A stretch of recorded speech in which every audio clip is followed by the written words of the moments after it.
एक मननशील सन्यासी योग के 8वें अंग समाधि में बिल्कुल पत्थर की मूर्ति के समान अचल बैठा है। हाँ, बिल्कुल अचल। बाहरी दुनिया का कोई भी शोर या हवा का छोटा सा भी झोंका उसे छू तक नहीं सकता। उसका हृदय पूर्णतः शुद्ध है, एक ऐसे पारदर्शी सरोवर की तरह जहां विचारों की कोई लहर, कोई हलचल नहीं है। और वो समय और स्थान की सीमाओं से एकदम परे जा चुका है।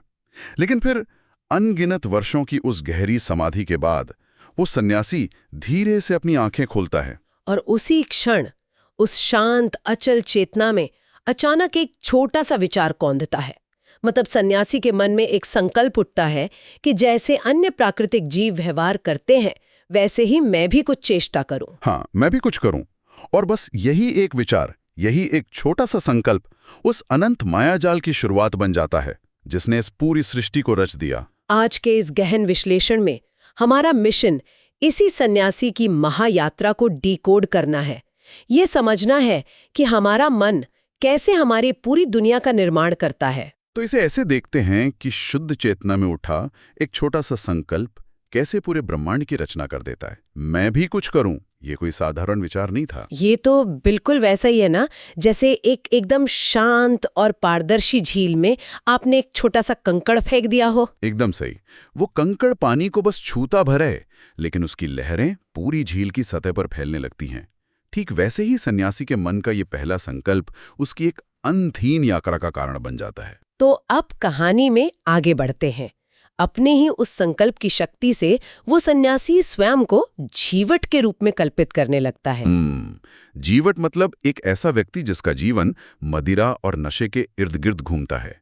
वो दिन भर नशे में धुत रहता है और अपनी आजीविका के लिए ब्राह्मणों की सेवा करता है। वो शराब पीता है, ब्राह्मणों के घर का काम करता है और रात को बुरी तरह थक कर गहरी नींद में सो जाता है। लेकिन नींद में उसका मन शांत नहीं है, क्योंकि दिन भर ब्राह्मणों की सेवा करने के कारण उसके अवचेतन मन में उन्हीं का गहरा प्रभाव है।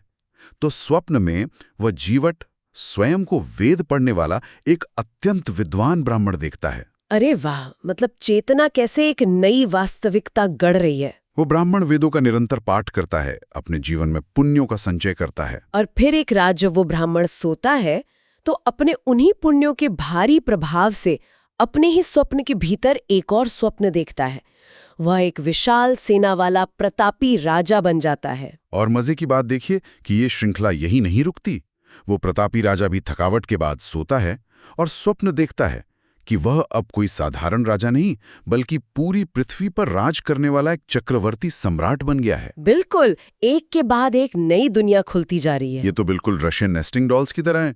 मतलब एक गुड़िया खोली, उसके अंदर एक और गुड़िया, फिर उसके अंदर एक और।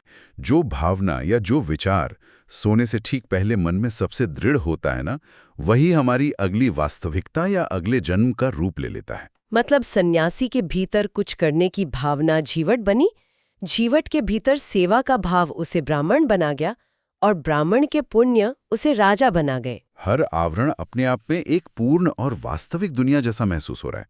लेकिन अब यहाँ से कहानी एक बहुत ही विस्मयकारी मोड़ लेती है।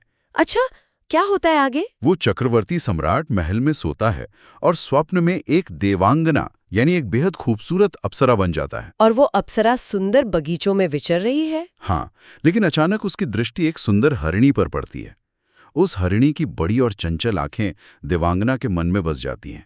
तो उसे उन आंखों से आसक्ति हो गई। इतनी तीव्र आसक्ति कि अगले ही स्वप्न में वो देवांगना स्वयं वो हरिणी बन जाती है जो अब जंगल की हरी घास में कुलांचे भर रही है। एक मिनट, मुझे यहाँ आपको रोकना होगा। ये बात मुझे थोड़ी अजीब लग रही है। एक चक्रवर्ती सम्राट जिसके पास सारी सत्ता है, फिर एक स्वर्ग की अप्सरा और फिर अचानक एक हरिणी। क्या ये चेतना का डिमोशन नहीं है? यही तो वो भ्रम है जिसे हमें तोड़ना है। चेतना किसी इंसान द्वारा बनाए गए प्रमोशन या डिमोशन के कॉन्सेप्ट को नहीं मानती। अच्छा। चेतना कोई पदानुक्रम या हायरार्की नहीं देखती, वो सिर्फ आसक्ति का पीछा करती है। अगर एक सम्राट का मन सत्ता में है तो वो सम्राट रहेगा, लेकिन अगर उसका मन किसी साधारण चीज में अटक गया तो चेतना वही प्रवाहित हो जाएगी। जहां आपका सबसे गहरा ध्यान है, आपकी वास्तविकता वहीं सिकुड़कर रह जाती है। बिल्कुल। देवांगना के लिए वो कोई डिमोशन नहीं था, उसका मन पूरी तरह से उन आंखों पर केंद्रित हो गया था। यह तो बहुत ही डरावना विचार है। मतलब हम जिस चीज पर ध्यान केंद्रित करते हैं सचमुच वही बन जाते हैं। तो वो हरिणी जंगल में भागते हुए थककर सो जाती है और स्वप्न में एक कोमल बेल बन जाती है जो एक विशाल पेड़ से लिपटी है। चेतना का पतन। देखिए, सम्राट से सीधे एक बेल। और पतन का चरम तो तब आता है जब जंगल में एक मदमस्त हाथी आता है और अपने भारी पैरों तले उस बेल को पूरी तरह कुचल देता है। बेल का अस्तित्व ही समाप्त हो जाता है। लेकिन चेतना कभी समाप्त नहीं होती। उस कुचली हुई बेल को एक हंस आकर खा लेता है। हाँ, यहाँ ये समझना बहुत जरूरी है कि चेतना बेल से हंस में कैसे ट्रांसफर हुई। बेल को खाने से कोई हंस कैसे बन सकता है? इसे दर्शनशास्त्र में सूक्ष्म शरीर कहा जाता है। जब बेल कुचली गई तो भौतिक शरीर नष्ट हो गया, लेकिन उसके अंदर जो सूक्ष्म चेतना थी वो उसी क्षण वहां मौजूद सबसे नजदीकी जीवन ऊर्जा की ओर आकर्षित हो गई। ओहो, तो हंस ने बेल को खाया और वो सूक्ष्म शरीर उस हंस के जीवन बल के साथ जुड़ गया। जी हाँ, और इस प्रकार वो कुचली हुई बेल मानसरोवर के नीले जल में तैरने वाला एक सुंदर और स्वतंत्र हंस बन गई। अद्भुत। चेतना का ये प्रवाह लगातार जारी है। अब वो हंस मानसरोवर में तैर रहा है और तैरते हुए उसके मन में अचानक एक तीव्र इच्छा जागती है कि मैं कोई साधारण हंस नहीं, स्वयं ब्रह्मा का हंस बनूं। साक्षात सृष्टिकर्ता का वाहन बनो। हाँ, और अपने इसी दृढ़ संकल्प से वो सचमुच ब्रह्मा का हंस बन जाता है। अब वो ब्रह्मलोक पहुंच चुका है। वहां साक्षात ब्रह्मा जी के निरंतर सानिध्य और उपदेश से उस हंस के भीतर एक प्रकाश फैलता है और उसे आत्मज्ञान प्राप्त हो जाता है। तो मतलब सन्यासी के पहले विचार से जो अज्ञान का पर्दा शुरू हुआ था वो अब हमेशा के लिए हट जाता है। एकदम सही। अज्ञान मिटते ही वो हंस सुमेरु पर्वत की ओर एक दिव्य उड़ान भरता है। वो सत्य को जान चुका है और उस अनंत आकाश में उड़ते हुए उसके मन में रुद्र बनने की इच्छा होती है। यहाँ रुद्र शब्द के अर्थ को समझना जरूरी है। रुद्र कोई पौराणिक देवता नहीं है, बल्कि वो है जो अनुत्तर ज्ञान का प्रतीक है। हाँ, अनुत्तर ज्ञान यानी वो सर्वोच्च अंतिम ज्ञान जिसके बाद जानने के लिए कुछ भी शेष नहीं रहता। हंस का अंतःकरण अब पूरी तरह शुद्ध हो चुका था, इसलिए वो उसी क्षण रुद्र बन जाता है। ये विरोधाभास कितना हैरान करने वाला है। मैं इसी बारे में सोच रही थी कि जिस कल्पना और आसक्ति की शक्ति ने चेतना को नीचे गिराकर एक बेल बना दिया था, बिल्कुल उसी संकल्प ने उसे सर्वोच्च ज्ञान यानी रुद्र तक पहुंचा दिया। यही इस यात्रा का सबसे बड़ा रहस्य है। अज्ञान और ज्ञान दोनों का साधन मन ही तो है। मतलब मन ही बांधता है और मन ही मुक्त करता है। बिल्कुल। जब मन वासनाओं की ओर दौड़ता है तो संसार का जाल बुनता है, लेकिन जब सत्य की ओर मुड़ता है तो मुक्त कर देता है। जब वो चेतना रुद्र के रूप में आती है तो पलटकर अपने अतीत को देखती है और रुद्र अपने पिछले अनगिनत आकारों को देखकर विस्मय से भर जाता है। वो कहता है, बड़ा आश्चर्य है कि मैं अज्ञान से इतने बड़े भ्रम को प्राप्त हुआ था। मैंने खुद को एक शराबी, एक बैल, एक हरिणी मान लिया था, जबकि ये विश्व तो मेरा ही स्वरूप है। मैं जाकर अपने उन छोड़े हुए शरीरों को जगाऊं। और यहाँ से शुरू होती है जागृति की उल्टी यात्रा। वो रुद्र सबसे पहले सीधा उसी मननशील सन्यासी के पास जाता है जो अब भी उसी गुफा में पत्थर की तरह समाधि में बैठा है।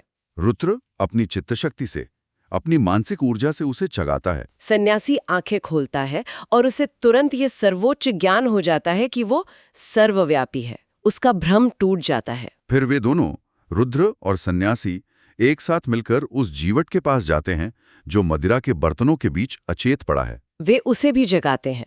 अज्ञान की नींद से बाहर आते ही उसे भी परम ज्ञान प्राप्त हो जाता है। अब वे तीन हो गए, रुद्र, सन्यासी और जीवट। तीनों मिलकर उस वेद पढ़ने वाले ब्राह्मण के पास जाते हैं और उसे जगाते हैं। फिर वे चारों मिलकर महल में पहुंचते हैं जहां स्वर्ण शैया पर राजा सो रहा है। वे राजा को भी जगाते हैं। ये तो ऐसा लग रहा है मानो किसी बड़े नाटक के बाद एक सारे भारी पर्दे गिराए जा रहे हों। सही कहा आपने। ये चेतना का अपनी ही बनाई हुई परतों को वापस समेटना है। ये जागने की यात्रा तब तक नहीं रुकती जब तक देवांगना, हाथी और हंस तक के सभी रूप जाग नहीं जाते। तो वे एक एक करके सबको जगाते हैं और अब वे सब के सब एक साथ खड़े हैं। हाँ, एक ही जगह पर। ये दृश्य कल्पना करने में भी रोंगटे खड़े कर देता है। शरीर सबके अलग अलग हैं। कोई राजा है, कोई ब्राह्मण है, कोई हंस है। उनकी चेष्टाएं अलग है, लेकिन उनका निश्चय अब एक ही है। वे सब गहराई से जान चुके हैं कि वे चिन्मात्र रूप हैं, शुद्ध चेतना है। इसी समूह को शतरुद्र कहा गया है। इसे इस तरह समझा जा सकता है जैसे एक अनंत समुद्र में अनगिनत लहरें उठती हैं। उनके आकार अलग होते हैं, लेकिन उनका मूल स्वरूप पानी एक ही होता है। एकदम सटीक बात है।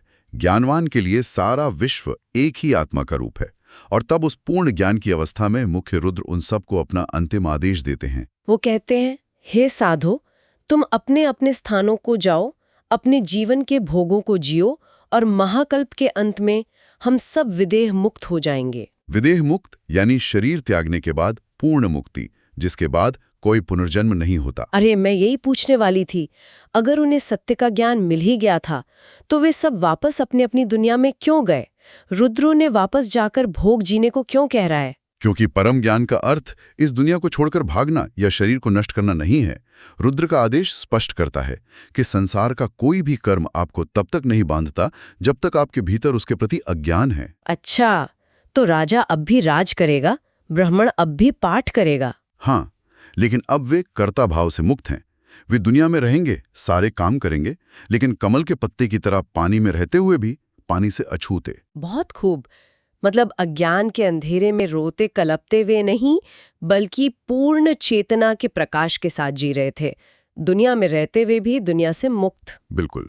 अगर हम इस पूरी महायात्रा का सार निकालें तो वो यही है कि इस संसार का जो भी ठोस अस्तित्व हमें दिखाई देता है, वो केवल हमारे अज्ञान के फुरने और विचारों के उठने से ही है।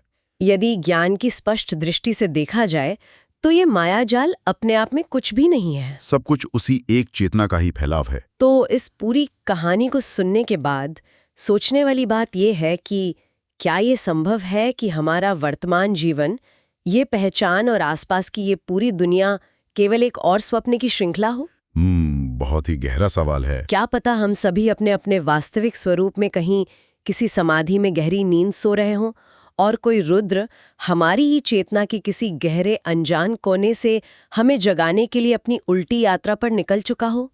सोचने वाली बात है।